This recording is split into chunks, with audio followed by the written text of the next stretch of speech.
digging into police records to find out. Sharon and Steve, Ferguson has been slow to release police records, public records. This is a sample of what we've requested. Hundreds of documents showing every police response in Ferguson covering several months, including the calls answered by Officer Darren Wilson.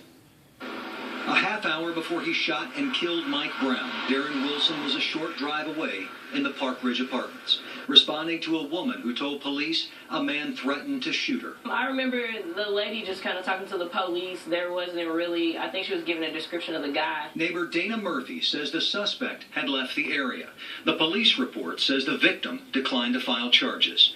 Ferguson police say the Park Ridge Apartments and the streets surrounding them are a hotspot for crime, and it gets a lot of police attention.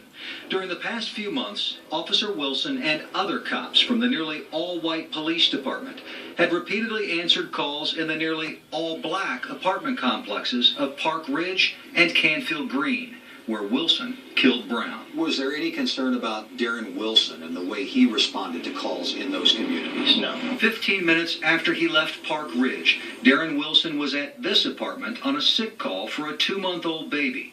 According to a police report, the baby couldn't breathe while she was coughing. The apartment was a short drive from Canfield Green.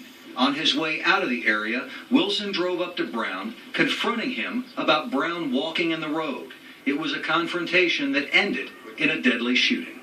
Since Brown's death, we've heard repeated stories about how Ferguson police officers have harassed residents of these neighborhoods for seemingly minor issues. Like they're supposed to protect and serve. Dana Murphy says at times it has felt like the whites in positions of authority are oppressing the nearly all-black neighborhoods. They may pull up on you and ask you, like, where you going, where you headed to.